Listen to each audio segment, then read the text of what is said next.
बिस्मिल्लाहिर्रहमानिर्रहीम।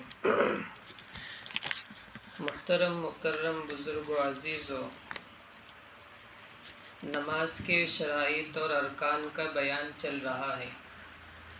नमाज के शराइत में से है सतर को ढांकना। बात आई थी कि मर्द का सतर कितना है और औरत का सतर कितना है। मर्द का सतर नाफ के नीचे से घुटने के नीचे तक, इस हिस्से को छुपाना ही छुपाना है। अगर ये खुलता है कपड़ा होते हुए तो नमाज नहीं होगी। औरत का सतर उसके पूरे बदन में से उसके चेहरे को छोड़कर और हाथ गट्टों तक छोड़कर, इसके अलावा सारा हिस्सा उसका सतर है, उसको छुपाना ही छुपाना है। अगर कपड़ा होते हुए नहीं छुपाती है तो नमाज नहीं होगी। आज ये सुनना है कि सतर ढांका तो गया था, लेकिन नमाज के दौरान खुल गया तो नमाज का क्या हुक्म है और कितना खुलने पर क्या हुक्म है। औरत की बात लेते हैं। बदन भर में बहुत से आज़ा हैं, इनको पार्ट्स कहते हैं। इंग्लिश में जिनको पार्ट्स कहते हैं उनको अरबी में आज़ा कहते हैं। तो हर अज़ू का, अगर उस अज़ू का चौथाई हिस्सा खुल जाता है, 3 मरतबा सुबहान अल्लाह बोलने के बकदर खुला रहता है तो नमाज ख़त्म हो जाएगी। जैसे मिसाल, औरत के लिए उसके बाल छुपाना भी ज़रूरी है। अब उसने एक ऐसी ओढ़नी ओढ़ी थी जो ढीली है, नमाज के दरमियान में सजदे में गई या सजदे से उठकर बैठी तो वो ओढ़नी पीछे चली गई, सतर खुल गया। कितना खुला? इस पूरे सर का चौथाई हिस्सा यानी 1/4 वो बनता है इतना। अगर इतने हिस्से से ओढ़नी सरक गई और 3 मरतबा सुबहान अल्लाह बोलने तक वो हटी ही रही तो उसकी नमाज ख़त्म हो जाएगी। हाँ, ओढ़नी जैसे ही हटी थी फ़ौरन वो उसको दुरुस्त कर ली तो फिर नमाज ख़त्म नहीं होगी। तो कौन से भी आज़ू का अगर चौथाई हिस्सा नमाज के दरमियान में खुल जाता है सतर वाला तो नमाज ख़त्म हो जाएगी।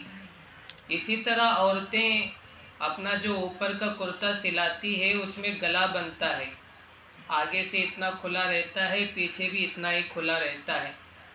अगर वो छोटी ओढ़नी पहनकर नमाज पढ़ रही है जो सिर्फ गर्दन तक है, सीने को वो कवर नहीं कर रहा है, तो ऐसी ओढ़नी पहनकर नमाज पढ़ने की सूरत में उसका सतर खुल रहा है, नमाज नहीं होगी। इसी तरह आजकल कपड़े बने हुए हैं जाली वाले, ऊपर तो उसमें स्टार के शक्ल का कुछ तो बना रहता है लेकिन दरमियान में अज़ू दिख रहा है।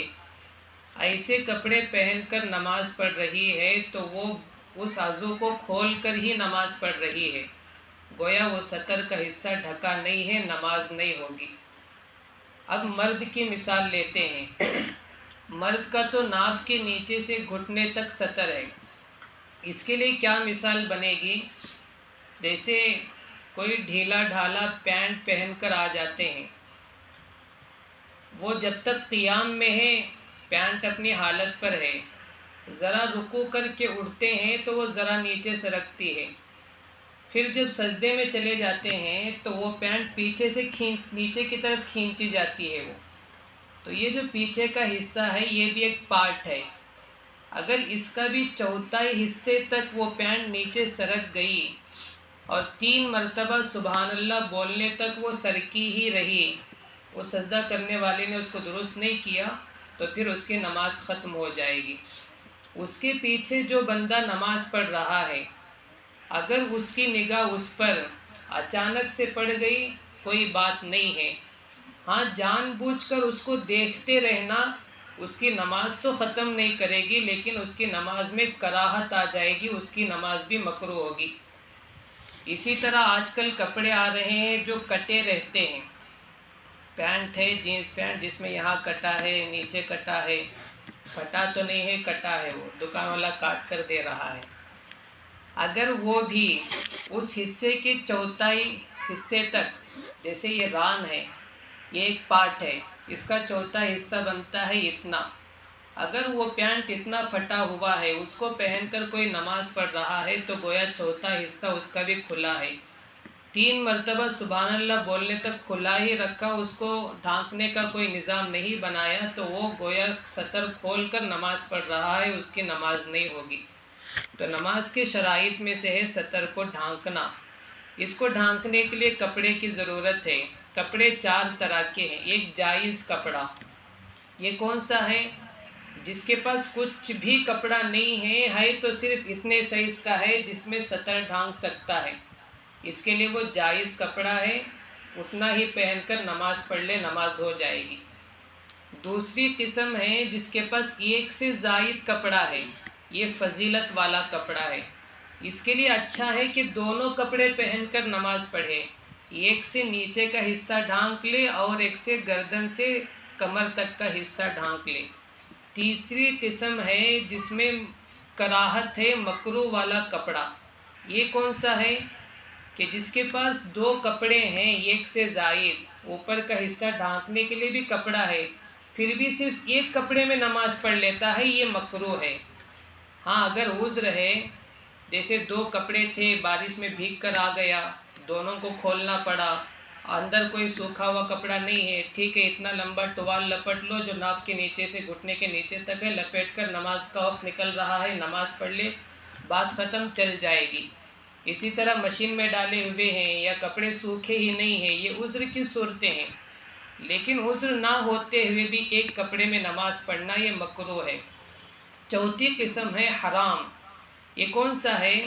کسی کا کپڑا چھین کر، لوٹ کر، چوری کر کر، اس کی رضامندی کے بغیر، اس کی اجازت کے بغیر پہن کر نماز پڑھنا، یہ حرام والا کپڑا ہے. اس کے بعد بات آتی ہے تصویر والے کپڑے میں نماز پڑھنا. اس کے بارے میں حکم یہ ہے کہ ایسی تصویر جو سمجھ میں آ جاتی ہے، اگرچہ بہت دیر کے بعد سمجھ میں آئے، بہت غور کرنے سے سمجھ میں آتی ہو، لیکن سمجھ میں آ جاتی ہے، تو ایسی تصویر میں نماز پڑھنا جائز نہیں ہے. جو پہن کر نماز پڑھ رہا ہے اس کی نماز نہیں ہوگی. اگر وہ تصویر پیچھے کے حصے میں ہے اور پیچھے والا اس کو دیکھ رہا ہے تو اس کی نماز مکروہ ہوگی. اب یہ بات نہیں ہے کہ وہ چھوٹی ہے کہ بڑی ہے، اگر سمجھ میں آ جاتی ہے چھوٹی بھی ہے تو پھر اس کی نماز کو خراب کر دے گی. یہ کچھ مسائل تھے سطر اور کپڑے سے متعلق، انشاءاللہ باقی کل بیان کریں گے. اللہ ہمارے علم و عمل میں برکت